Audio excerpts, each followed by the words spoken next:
اعوذ باللہ السمیع العلیم من الشیطان اللعین الرجیم بسم اللہ الرحمن الرحیم الحمد للہ وکفی والسلام علی عبادہ الذین اصطفی اما بعد فقد قال اللہ سبحانہ وتعالی فی محکم کتابہ المبین بسم اللہ الرحمن الرحیم قل هو اللہ احد اللہ الصمد لم یلد ولم یولد ولم یکن لہ کفوا احد صدق اللہ العظیم۔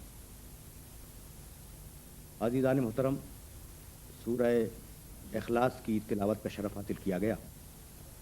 اس سورہ میں پروردگار عالم نے پیغمبر اسلام صلی اللہ علیہ وآلہ وسلم کو مخاطب کرتے ہوئے یہ ارشاد کیا کہ قل هو اللہ احد، حبیب کہو کہ وہ اللہ ایک ہے، اللہ الصمد، وہ اللہ بے نیاز ہے۔ دو لفظ دیے، احد صمد۔ لم یلد، اس نے کسی کو پیدا نہیں کیا، ولم یولد، وہ کسی سے پیدا نہیں ہوا، ولم یکن لہ کفوا احد، اور دنیا میں کوئی اس کا شریک، صحیب اور ہمسر نہیں ہے۔ سب سے پہلے جو بات میں آپ کی خدمت میں عرض کرنا چاہوں گا وہ بات یہ ہے کہ پیغمبر اکرم کو حکم دیا کہ کہو، اور پیغمبر اکرم نے ان آیتوں کو ہم تک پہنچایا، یعنی پہلے مخاطب وہ اور اس کے بعد پوری انسانیت ان آیتوں کی مخاطب ہے۔ کیا کہو؟ هو اللہ احد، وہ اللہ ایک ہے۔ میں کون اللہ؟ اگر میں کہوں کہ وہ کتاب لائیں تو آپ پوچھیں گے نا کون سی کتاب؟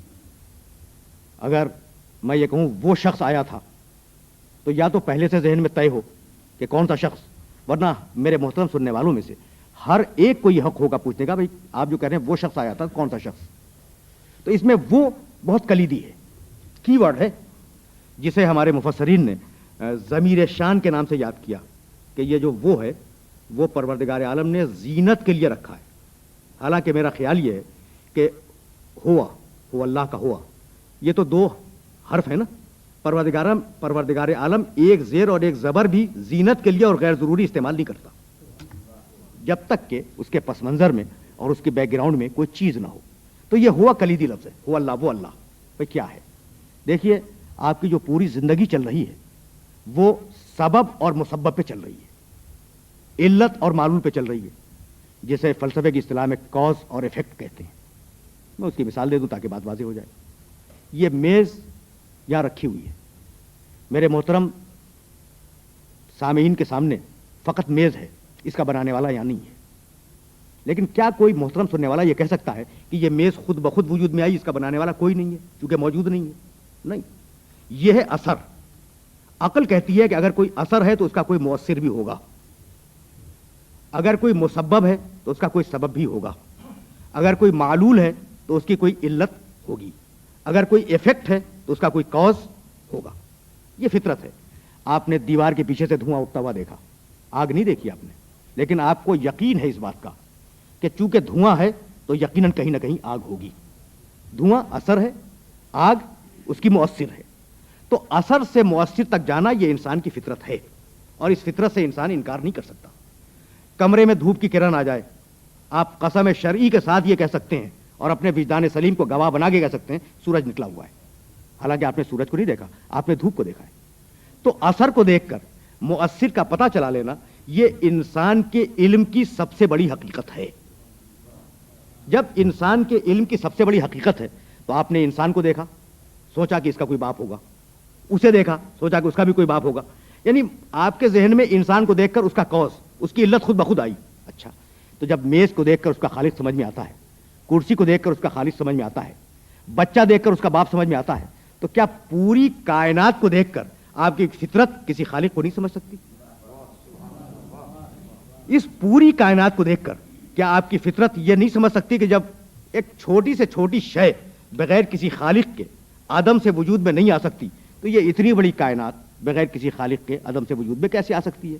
تو انسان کی فطرت ہے، انسان کی فطرت ہے کہ وہ اثر سے مؤثر کا پتہ چلائے، اثر دیکھے اور سمجھے کہ اس کا کوئی خالق ہے، مخلوق سے خالق کا پتہ چلا ہے.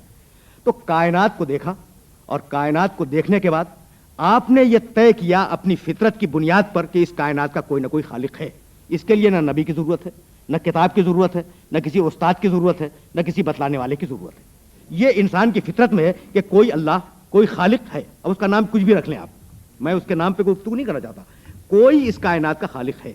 تو فطرت نے آپ کو بتلایا کہ کوئی اس کائنات کا خالق ہے. صحیح ہو گئی نا بات؟ اب وہ 1 ہے، 10 ہیں، 500 ہیں، 365 ہے جیسے خانہ کعبہ کے قریب رکھے ہوئے تھے، ہیں کتنے؟ تو اب یہ تعداد 1 ہے یا 1 سے زیادہ ہے، یہ فطرت نہیں بتلا سکتی. یہ وہ بتلا سکتا ہے جو اس کی طرف سے آیا ہو. اب فطرت تو اتنا طے کرے گی کہ کوئی خالق ہے، کتنے ہیں یہ ادھر سے آنے والا بتلا سکتا ہے. تو یہی فرق ہے کہ فطرت نے بتلا دیا کہ اللہ ہے.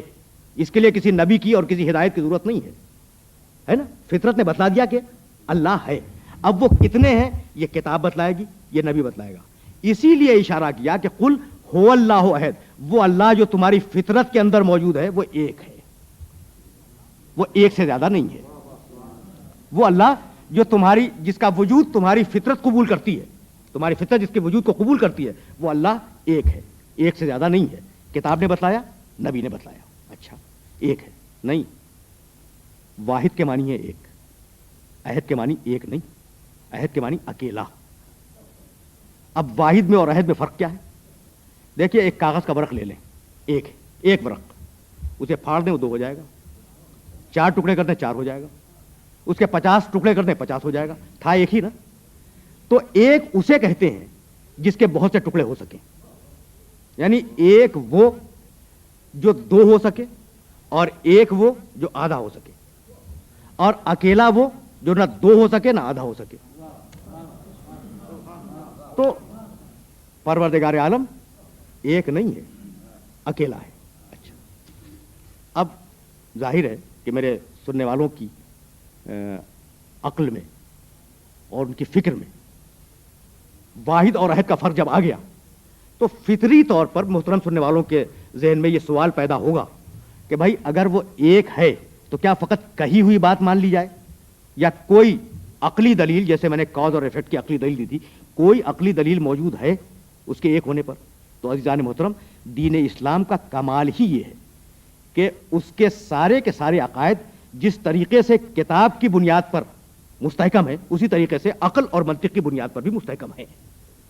فرض کر لیں، دیکھیے عہد کو ذہن میں رکھیے گا، عہد وہ جس کے جز نہ ہو سکیں، عہد اکیلا اسے کہتے ہیں جس کے جز نہ ہو سکیں. فرض کر لیں ہم تھوڑی دیر کے لیے کہ خدا 2 ہیں. اچھا صاحب مجھے اجازت دے کہ میں سوال کروں. بھائی آپ 2 انسان اگر آمنے سامنے کھڑے ہوں تو آپ میں امتیاز کیا ہے اور اشتراک کیا ہے؟ اشتراک یہ کہ دونوں انسان ہیں، دونوں کے 2 آنکھیں ہیں، دونوں کے 2 کان ہیں، دونوں کے 2 ہاتھ ہیں، دونوں کے 2 پاؤں ہیں. یہ مشترک چیزیں ہیں نا. امتیاز کیا ہے؟ شکل کا امتیاز، لہجہ الگ الگ ہوگا، سوچنے کا انداز الگ ہوگا، خاندان الگ ہوگا.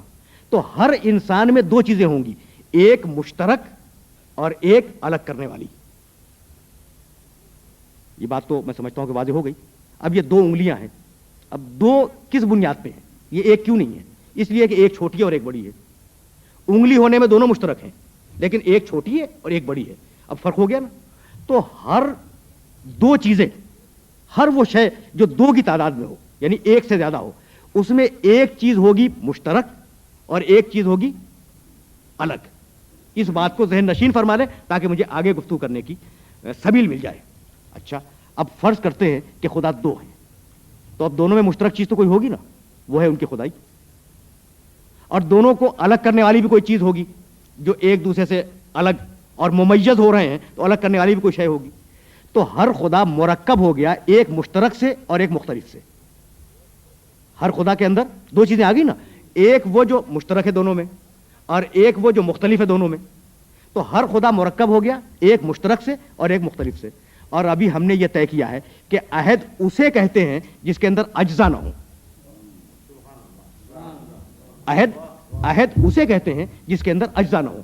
تو اگر خدا 2 ہوتے تو دونوں کے اندر ترکیب آ جاتی، اشتراک آ جاتا، امتیاز آ جاتا. اور جس ذات میں ترکیب آ جائے، اشتراک آ جائے، امتیاز آ جائے, پہچاننے کی صفتیں الگ الگ پیدا ہو جائے, وہ شے مخلوق تو ہو سکتی ہے, خالق نہیں ہو سکتی.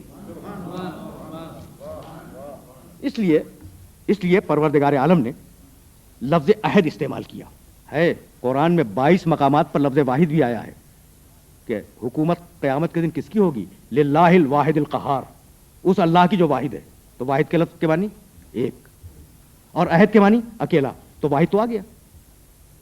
حالانکہ اب تک میں عہد کے لفظ کو پلیٹ کر رہا تھا نا, لیکن واحد تو آ گیا. تو عزیزان محترم, قرآن میں تضاد نہیں ہے, قرآن میں کنٹراڈکشن نہیں ہے. یہ دونوں لفظ دو الگ الگ مدارج ہیں اور دو الگ الگ اسٹیجز ہیں. جس معاشرے میں 360 اندھے, بہرے, گونگے, لولے, لنگڑے بت پوجے جا رہے ہوں, اس معاشرے میں خدا کی توحید کو سمجھانا بہت مشکل کام تھا نا. تو 360 کے مقابلے میں کہا کہ ایک ہے, اور جب وہ اس ایک پہ آ گئے تو کہا کہ یہ ایک نہیں ہے بلکہ اکیلا ہے. تو تدریج کے ساتھ پروردگار عالم نے تدریج کے ساتھ فلسفہ توحید کو آگے بڑھایا, اور اس کے بعد ارشاد فرمایا اللہ الصمد. دیکھو وہ بے نیاز ہے. صمد کے معنی بہت سے ہیں, ایک معنی وہ بے نیاز ہے. دنیا کی کوئی ایسی مخلوق نہیں ہے جو محتاج نہ ہو. جہاں احتیاج دیکھو سمجھ لو کہ خدائی نہیں ہے, ربوبیت نہیں ہے, عبودیت ہے. اور جہاں دیکھو بے نیازی ہے وہاں سمجھ لو کہ وہ خدائی کی منزل ہے. تو وہ ہے صمد, بے نیاز. اب پیغمبر اکرم نے اس کی تشریح کیا کی قرآن مجید کے حوالے سے. بھائی یہ تمہارے بت ہیں نا, یہ بول نہیں سکتے, اور میرا خدا وَكَلَّمَ اللَّهُ مُوسَىٰ تَكْلِيمًا, اس نے درخت کے ذریعے موسیٰ سے بات کی. یہ تمہارے جو بت ہیں ان کو اگر ایک جگہ سے دوسری جگہ ہٹا دو تو ہٹ جائیں, اپنی مرضی سے ہل بھی نہیں سکتے. اور میرا خدا ان اللہ علی کل شیء قدیر, ہر شے پہ قادر ہے. یہ تمہارے بت یہ اپنی آنکھوں سے دیکھ نہیں سکتے. میرا خدا کون ہے؟ سمیع ہے. اب لفظیں آ رہی ہیں قرآن مجید میں. یہ تمہارے بت سن نہیں سکتے. میرا خدا کون ہے؟ بصیر ہے. تو اب ایک طرف پیغمبر اکرم صلی اللہ علیہ وآلہ وسلم نے ان کے خداؤں کے عیب گنوائے, اور دوسری طرف اپنے خدا کی پاکی اور بے عیبی بتلائی. تمہارے بت لنگڑے, میرا خدا صاحب کمال. تمہارے بت اندھے, میرا خدا بصیر. تمہارے بت بہرے, سن نہیں سکتے, میرا خدا سمیع. تمہارے بت بات نہیں کر سکتے, میرا خدا وہ جو درخت کے ذریعے بات کرے. تو اب سن رہے ہیں نا وہ غیرت مند عرب سن رہے ہیں کہ یہ مسلمانوں کا رسول ہمارے 365 خداؤں کو برا کہہ رہا ہے. کہہ سکتے تھے الٹ کے, مشرکین مکہ یہ کہہ سکتے تھے کہ رسول تم نے ہمارے خداؤں میں عیب نکال دیے, چونکہ ہمارے خدا تمہارے سامنے ہیں, اب تم اپنے خدا کو ہمارے سامنے لے کے آؤ. تو تم نے 50 عیب نکالے ہیں, ہم تمہارے خدا میں 500 عیب نکال دیں گے. تو اسی لیے پروردگار عالم نے اتنا بے عیب رسول بھیجا کہ پہلے اس میں عیب تلاش کرو, مجھ تک بعد میں آؤ گے. وآخر دعوانا ان الحمد للہ رب العالمین.